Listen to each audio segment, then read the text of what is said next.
ಯಾವುದು ಹೇಳೋದು ಇವತ್ತು ಎಲ್ಲನೂ ಗೊಂದಲ, ಅದು ವ್ಯಕ್ತಿನೂ ಗೊಂದಲ, ನಾವು ಗೊಂದಲ, ಇಡೀ ವಿಶ್ವ ಗೊಂದಲ ಆದಂಗೆ ಆಗ್ಯದ. ಆದರೂ ಶಾಂತಿ ಮಾರ್ಗ ಹಿಡೀಲಿ ಅನ್ನುವಂಥ ಮಾತು. ಈ ಗುಂಡು ಹರಿಸಿದ ಯಾಕ ಏನ ಇದಕ್ಕೆ ಕಾರಣ ಯಾರು ಅನ್ನೋದು ಪತ್ತೆ ಹಚ್ಚಬಾದ ಕೆಲಸ ಅಲ್ಲಿಯ CIA ಮತ್ತು FBI ಮತ್ತು ಅಲ್ಲಿಯ ಪೆಂಟಗಾನ್ ನೋಡು ಏನು ಇರ್ತದೆ ಅಂತ ಹೇಳ್ತಾ ಒಟ್ಟಾರೆ ಇರಾನದ ಜೊತೆಗೆಲ್ಲ ಈ ಒಂದು ಸಂಘರ್ಷದಲ್ಲೇ ಈ ಘಟನೆ ನಡೆದು ಬಹು ಚರ್ಚಾ ವಿಷಯ ಆಗಿದೆ ಅಂತ ಹೇಳ್ತಾ ಇದ್ರ ಮೇಲೆ ಲೈಕ್ ಆಗ್ಬೋದು. ಲೈಕ್ ಮಾಡಿ, ಶೇರ್ ಮಾಡಿ, ಕಾಮೆಂಟ್ ಮಾಡಿ, ಜೊತೆ ಸಬ್ಸ್ಕ್ರೈಬ್ ಮಾಡಿ. S16 ನ್ಯೂಸ್ ಅರ್ಥ ಸಿದ್ದರಾಮಯ್ಯ ಸತ್ಯದ ಕೈಗಳಲ್ಲಿ ವಂದನೆಗಳು. ಆತ್ಮೀಯ ಸಾರ್ವಜನಿಕರಲ್ಲಿ H16 ಅರ್ಥಾತ್ ಸೀತಾರಾಮದಿಂದ ಒಂದು ಮನವಿ. ಈ ಸಂಸ್ಥೆ ಭ್ರಷ್ಟಾಚಾರ, ಅನ್ಯಾಯ, ಅತ್ಯಾಚಾರಗಳಿಂದ ನೊಂದವರ ವೇದಿಕೆ. ಅನ್ಯಾಯಕೋರರ, ಭೂಗಳ್ಳರ, ನಶಾ ಸಾರಾಯಿ ಮಾಫಿಯಾಗಳ ವಿರುದ್ಧದ ಧ್ವನಿ.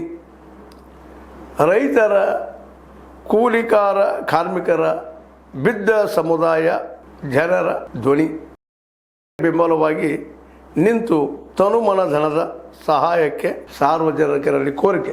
ದಾನದ ಸಹಾಯ ನೀಡಿ ಸ್ವಾತಂತ್ರ್ಯ ಪತ್ರಿಕೋದ್ಯಮ ಉಳಿಸಿ ಬೆಳೆಸಿ. ವಂದನೆಗಳು. ತಮ್ಮನ್ನೇ ನಂಬಿರುವ ಮಲ್ಲಪ್ಪ ಇ ಜೋತಾವರ್. ಈ ಕೆಳಗಿನ QR ಸ್ಕ್ಯಾನ್ ಮಾಡಿ ಅಥವಾ ಈ ನಂಬರ್ ಅಂದರೆ 7411402405ಗೆ ಇಲ್ಲ 9686864852ಗೆ ನೀವು ಫೋನ್ಪೇ ಮಾಡಿ, Paytm ಮಾಡಿ ಅಥವಾ ಇನ್ನಾವುದೇ ಮಾಧ್ಯಮದಿಂದ ಗೂಗಲ್ ಮೂಲಕ ಸಹಾಯ ಮಾಡಿ ಈ ಪ್ರಾಮಾಣಿಕ ಪತ್ರಿಕೋದ್ಯಮವನ್ನು ಉಳಿಸಿ ಅಂತ ಮತ್ತೊಮ್ಮೆ ಮನವಿ. ವಂದನೆಗಳು.